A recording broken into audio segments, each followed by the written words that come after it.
Welcome back to Chapter 3 of our series, From Burnout to Sustainable High Performance. In this episode, titled Energy Audit, What Drains You and What Recharges You, we're going to explore how to identify your personal energy drains and boosters. By the end of our chat, you'll have the tools to conduct a detailed audit of your energy expenditure and gains, setting you on the path to a more vibrant, sustainable life. Let's dive in!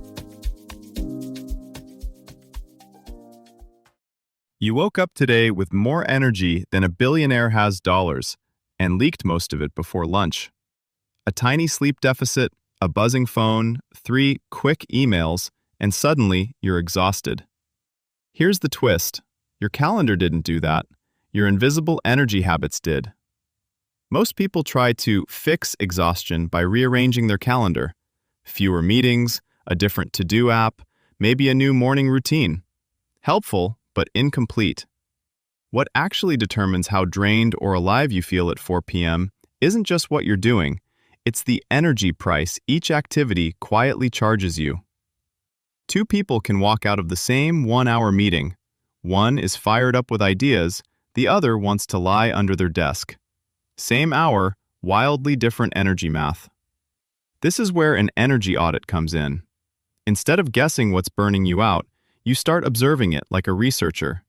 Which conversations, tools, commutes, foods, and tiny in-between moments are slowly taxing you, and which ones, unexpectedly, top you up again, like finding bonus credits you didn't know you had. Most of us only notice energy when it's in crisis mode, eyes burning at 10 p.m., or staring blankly at a screen at 2 p.m. The rest of the day is a blur of, I'm fine. But underneath fine is very specific data, your heart racing after certain Slack pings, the calm you feel when you walk outside, the way a focused 90-minute block leaves you clearer than 3 scattered hours. This episode is about turning that fuzzy sense of, I'm tired, into traceable patterns you can actually work with, like switching on a detailed dashboard instead of relying on a warning light. Here's where this gets interesting. Not all tired is the same, and not all rest fixes the kind you have. Researchers now talk about 4 main energy streams: physical, emotional, mental, and spiritual, or meaning-based. Each has its own drains, its own chargers, and its own currency exchange rate with the others. Physical is the most obvious: movement, food quality, light exposure, HRV, sleep. That Stanford data on sleep and productivity is really just one tiny window into how fragile this layer is. Drop it too low and everything else, mood, focus, sense of purpose, starts operating on emergency power. Emotional energy is about your inner climate: safety, friction, tension, appreciation. A 30-minute status meeting with a psychologically safe team might restore you, while a 10-minute interaction with a contemptuous manager can wipe you out for hours. Same time block, opposite impact on this specific stream. Mental energy is your capacity for directed, high-quality thinking. That UC Irvine finding, that knowledge workers switch tasks every 2.8 minutes, shows how expensive fragmentation is here. Every ping, tab switch, or let me just check that, forces your brain to pay a re-entry fee to get back into deep focus.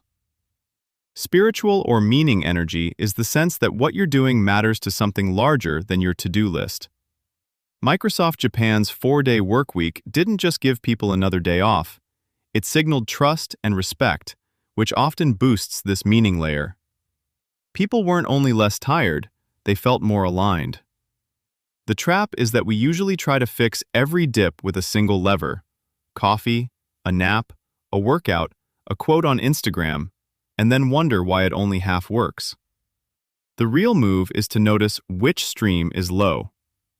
Think of a day when you were physically fine but mentally shredded from decisions, or when your brain was sharp but emotionally flat from constant conflict. The activities were the same, the location of the drain was different. The more precise you get about the where, the more surgical you can be about the what now. A practical way to see this in action is to zoom into a single, ordinary day and tag moments by type of drain or charge. Say you start with a quiet 30-minute walk. Your breathing slows, shoulders drop, a small idea pops into your head about a tricky project. That's one act feeding physical recovery, mental clarity, and even a hint of meaning in one shot.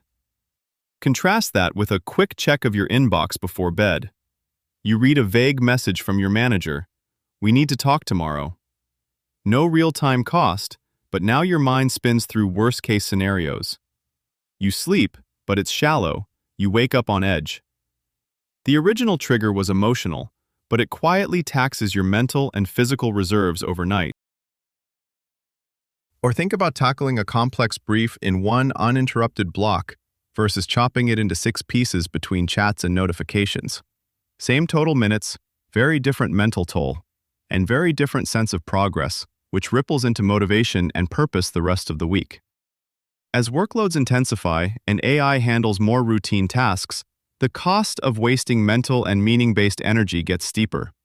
The real opportunity isn't to power through, but to design work that fits your natural rhythms, batching deep work, front-loading complex thinking when you're sharpest, and reserving low-stakes admin for your dips. Treat your calendar like a chef treats a menu, pairing demanding courses with deliberate recovery so you don't blow your capacity by midday. Treat this week like a quiet beta test, not a makeover. Note one tiny tweak: leaving your desk for 5 minutes, saying no once, protecting a focus block, and watch how the rest of your day recompiles. Over time, these micro-updates stack, like releasing new versions of your operating system. Fewer crashes, smoother performance, same hardware, better you. Try this experiment. Tomorrow, set a timer for every 2 hours and label your energy in that moment as plugged in, battery saver, or drained. And next to it, write exactly what you just did in the last 30 minutes. Meeting, scrolling, deep work, talking to a friend, etc.